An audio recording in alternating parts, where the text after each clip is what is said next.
Coldplay या विख्यात British rock बँडचा शो आजपासून सुरू होणार आहे। Doctor DY. पाटील स्टेडियममध्ये याचं आयोजन करण्यात आले। या कॉन्सर्टमुळे देशभरातून रॉक बँडचे चाहते शहरात येणार असल्याने येथील प्रमुख हॉटेलच्या रूम्स फुल झाल्या आहेत।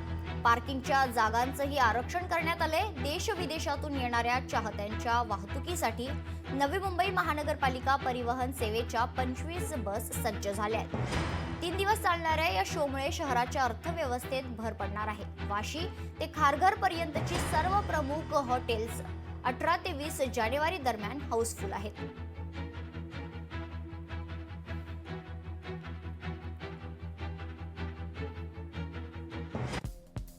कोल्डप्लेसाठी वाहतूक व्यवस्था काय असणार आहे? नवी मुंबईतील तुलसी मैदानात 100 वाहनं उभी करण्याची व्यवस्था असेल। सिडको पार्किंग पॉइंट जवळ 700 वाहनं उभी करण्याची व्यवस्था करण्यात आली आहे। सेक्टर 15 CBD येथे 500 वाहनं उभी करण्याची व्यवस्था आहे। नवी मुंबई परिवहन सेवेच्या 10 गाड्यांची प्रवाशांसाठी सोय करण्यात आली आहे। पंचशील मैदानात 2000 वाहनं उभी करण्याची व्यवस्था आहे। तर खारघर येथे वाहनतळाची व्यवस्था देखील असेल।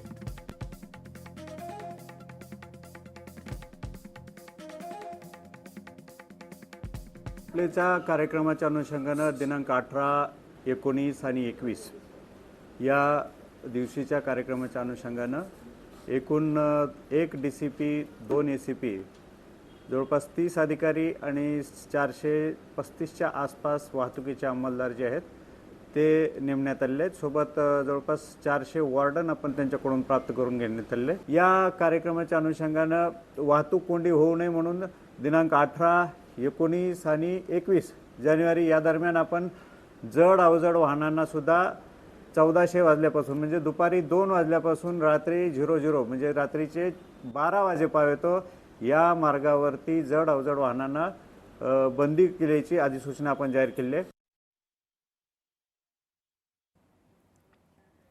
तर नवी मुंबईतील सर्व हॉटेल्स कोल्डप्ले कॉन्सर्टमुळे हाऊसफुल झालेले आहेत। देशभरातून चाहते या कॉन्सर्टसाठी नवी मुंबईत दाखल झालेले आहे। नवी मुंबई कुठेतरी मालामाल होईल का असा सवाल देखील उपस्थित होतोय।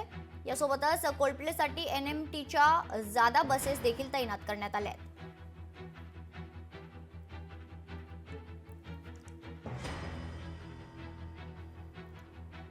तर या संदर्भात अधिक माहिती जाणून घेऊयात। आमचे प्रतिनिधी विकास मिरगणे आपल्या सोबत जोडले गेलेले आहेत। विकास, काय अधिक माहिती आहे? नवी मुंबईत देशभरातून चाहते दाखल झालेले आहेत।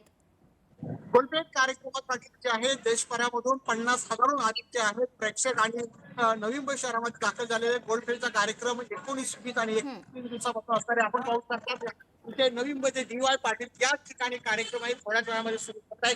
तरुणाई जे नेत्यावर धरणारे कार्यक्रमाचं आयोजन करण्यात आलं। यामध्ये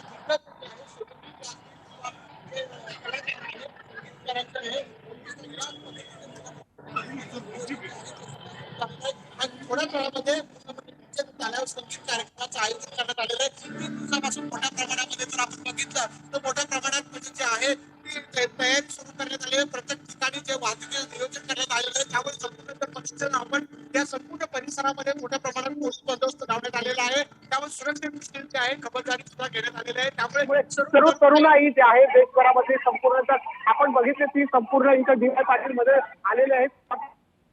आपण या संदर्भामध्ये आढावा घेतलेला आहे। त्यामुळे तरुणाई आणि संपूर्ण सेलिब्रिटी ते नवी मुंबई शहरामध्ये दाखल झालेले आहेत।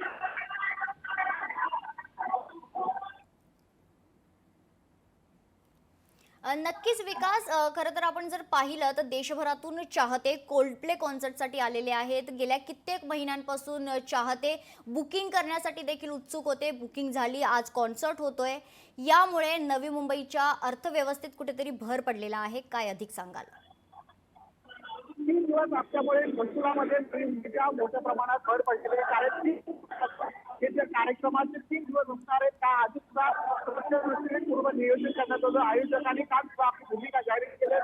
महसूल असतो तो सुद्धा भरलेला आहे। त्यामुळे संपूर्ण महसुलामध्ये 3 दिवसामध्ये मोठ्या प्रमाणात महसुलामध्ये भर पडणार आहे। आणि नवी मुंबई शहरामध्ये पूर्ण जर आपण बघितले सगळे हॉटेल जे आहेत ते पूर्ण फुल भरलेले आहेत। त्यामुळे संपूर्ण जे आहे व्यवसायाला चालना याच्यामुळे मिळालेली आहे। नक्कीच विकास, धन्यवाद तुम्ही दिलेल्या सविस्तर माहितीसाठी. तर कोल्ड प्ले कार्यक्रमाचा फटका कुठे तर नवी मुंबईतील वाहतुकीला देखील बसल्याचं समोर आलंय. सायन पनवेल हायवेवर CBD पासून सान पाड्यापर्यंत गाड्यांच्या रांगा पाहायला मिळाल्या. मुख्य हायवे 5 ते 7 किलोमीटर पर्यंत जाम असल्याचं चित्र होतं. कार्यक्रमासाठी आलेल्या लोकांनी हायवेला गाड्या लावल्याने वाहतुकीवर परिणाम झालाय.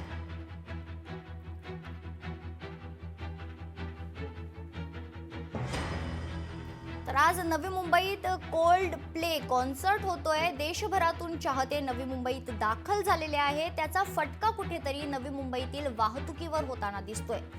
वाहनांच्या लांब रांगा आपण आपल्या दृश्यातून पाहतोय. कशा प्रकारे या ठिकाणी वाहतुकीची कोंडी निर्माण झाली आहे.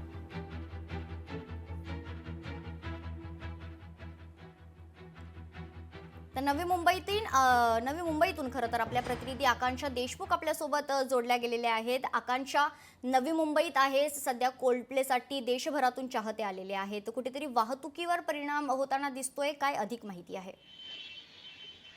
नक्कीच नवी मुंबईच्या DY पाटील या स्टेडियम मध्ये जागतिक दर्जाचा जो संगीतचा कार्यक्रम कोल्ड प्ले हा शो रंगत आहे. यासाठी जगभरातून जे चाहते या ठिकाणी येत आहेत. 50,000हून अधिक चाहते या ठिकाणी आहेत. मात्र याच गोष्टीचा जो फटका कुठेतरी वाहतूक कोंडीला बसत आहे. आपण पाहू शकता की जे पनवेल सायन महामार्ग आहे त्या ठिकाणी ही जी दृश्य तुम्ही फटका हा कुठेतरी जे सामान्य नागरिक आहे त्यांना बसत आहे. कारण 4 ते 5 किलोमीटर पर्यंत वाहनांच्या लांबच लांब रांगा लागलेल्या आहेत.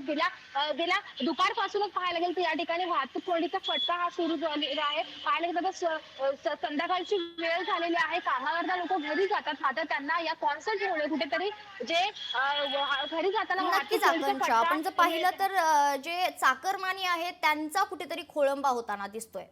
धन्यवाद मीनाक्षी, तुम्ही दिलेल्या सविस्तर माहितीसाठी. तर नवी मुंबईतील नेरूळच्या DY पाटील स्टेडियमवर कोल्ड प्ले शो साठी आलेली तरुणाई दारूच्या नशेत मग्न असताना दिसते. मोठ्या संख्येने तरुण या ठिकाणी शो साठी येत आहेत. मात्र काही तरुण मद्यप्राशन करताना दिसत आहेत. त्यामुळे पोलिसांचं दुर्लक्ष होतंय का असा प्रश्न या ठिकाणी उपस्थित होतोय. कोल्ड प्ले साठी मोठ्या प्रमाणात नवी मुंबई पोलिसांनी बंदोबस्त केलेला आहे. मात्र भर दिवसा मद्यप्राशन करणाऱ्या तरुणांवर पोलिसांचं दुर्लक्ष होतंय का, यांच्यावर कारवाई का होत नाही असे प्रश्न सध्या उपस्थित केले जात आहेत.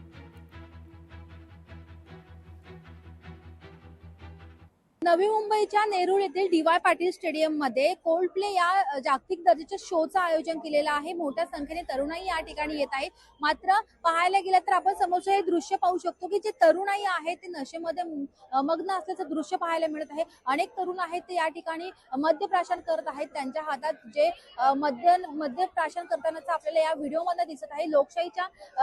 लोकशाहीमध्ये हे दृश्य तुम्ही पाहू शकता की या ठिकाणी तुम्ही पाहू शकता की बिअर शॉपच्या बाहेरच हे लोक आहेत आणि या ठिकाणी हे जे मद्यप्राशन करून ड्रिंक करून हे लोक आता स्टेडियम मध्ये या शो साठी जाणार आहेत. त्यामुळे कुठेतरी पाहायला गेलं तर जो नवी मुंबईचे पोलीस आहेत ते कुठे आहेत, त्यांचं लक्ष याकडे आहे का, की जाणून बुजून या सर्व गोष्टींकडे दुर्लक्ष होते का? पाहायला गेलं तर मोठ्या संख्येने 50,000हून नागरिक किंवा प्रेक्षक या ठिकाणी येणार आहेत. मात्र हे जे समोरचे दृश्य आपण लोकशाहीच्या चॅनलवर पाहतोय हे दृश्य पोलिसांना दिसत नाही आहे का, किंवा दुर्लक्ष केलं जातंय का, किंवा इतका मोठा बंदोबस्त असताना सुद्धा खुल्या अशा मद्यप्राशन कसं काय करू शकतो, असे अनेक प्रश्न सध्या उपस्थित केले जातात. त्यामुळे आता नवी मुंबई पोलीस या ठिकाणी कशा पद्धतीची कारवाई घेते, ऍक्शन मोडवर कशा पद्धतीने येणार हे देखील पाहणं तितकंच महत्त्वाचं असणार आहे. व्हिडिओ जर्नलिस्ट सुमित सह मी आकांक्षा देशमुख, लोकशाही नवी मुंबई. लोकशाही मराठी ऐका, पहा, जागरूक रहा.